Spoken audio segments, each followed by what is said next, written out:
What it do? Dream Team, it's your boy Neal back with another reaction video, guys. Here we are with how Trump's re-election could impact Australia. On the Today Show Australia, I'm very intrigued to actually jump into this and hear this. I don't really keep up with politics or anything such as that, so I don't know how it would impact Australia.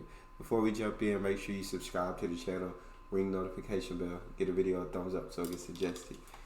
What we got? Criminal investigations, civil charges and indictments aren't usually linked to US presidents, but in 2023 apparently anything is up for grabs. Donald Trump, twice impeached, is already on the campaign trail for next year's election, even though he does face potential jail time for espionage. In a new book... How can you even run? I guess, has he not been convicted of espionage or convicted of all these charges against him, I'd assume? Because you wouldn't even, I don't even know how you could run. Like, I don't get it. With all these charges against you and all these things against you, how do you even run? And he probably go, if he run, he probably go up around and win, bro. This is insane. Trump's Australia. Author Bruce Wolpe poses the question, what would happen to our country if Trump is re-elected? Well, he joins us now in studio. Good morning to you, Bruce. Great to be here. It's publication day. Great to be here. Congratulations. Publication day. You've spoken to a number of Australians about what this might mean for us, a second Trump term.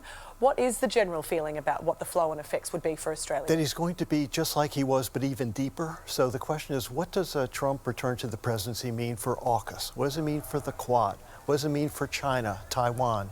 What does it mean for Australia's foreign policy? And so what should Australia prepare for? What should the policymakers prepare for if he returns to the presidency, wields his power, disrupts the world order, and so that Australia can maintain its national interests as well? Okay, because it was a shock when he was elected before, and it was certainly a surprise for a lot of the world. No one thought he was going to be elected, and then he won. Exactly. However, he has a very distinct personality type where he is very vindictive.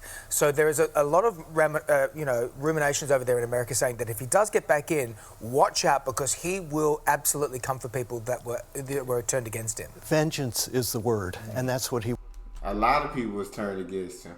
A lot. I honestly, it's crazy because I react to different countries, bro.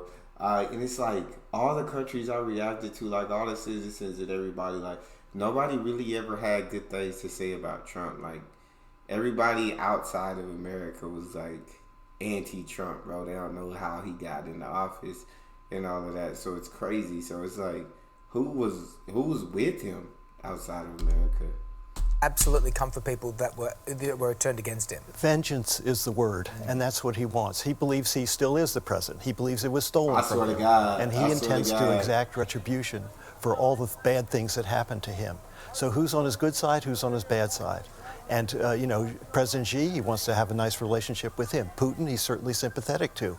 He hates NATO. He hates international alliances. He hates international economic agreements, climate, energy, and climate. He doesn't like the Iran nuclear deal. So he will be a disruptor. Australia is wedded into all those relationships set up after World War II for our security. What's he going to do? What should we do? How did his first term affect Australian politics? What can we learn from that period? That's what I didn't know he had affected Australian politics at all, but I never looked into any of it. So I'm very intrigued to see what it affected the first time around. Australia really had great management during his first term because he really put a lot of people offside. Think of Merkel in Germany, Theresa May in the United Kingdom. But Scott Morrison, Malcolm Turnbull, the two ambassadors, Arthur Sinodinos, they did Joe Hockey. They did a really great job in managing the relationship. So there was not that much collateral damage inflicted, and that's a real tribute to Australia. The question is, can they do it in the second term? How will Albanese get along with Donald Trump? Not in the same mold as Scott Morrison.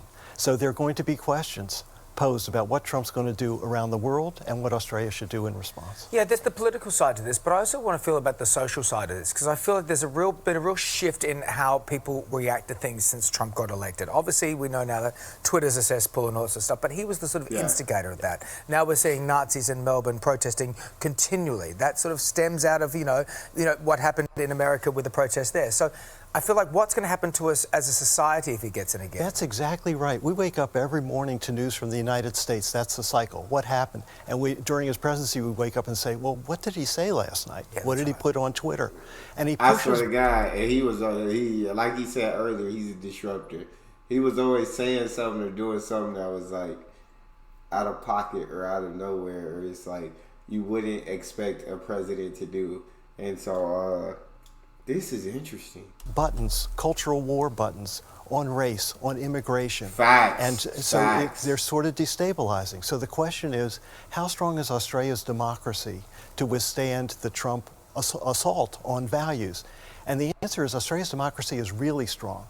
Good. But we're in good shape. We're not going to go down the road of the United States. We have a Westminster system. A blow-in can't come in and just become prime minister. We also have the compulsory voting.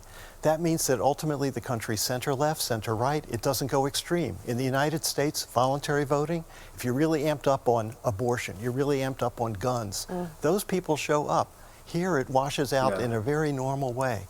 So we got to look at we have guardrails in place. Let's make sure they work. Let's make sure we're aware of these potential issues. Interesting. That's true. I feel like, a lot of people don't show up to vote outside of the people that are like, feel very strongly about politics and feel very strongly about certain positions on things.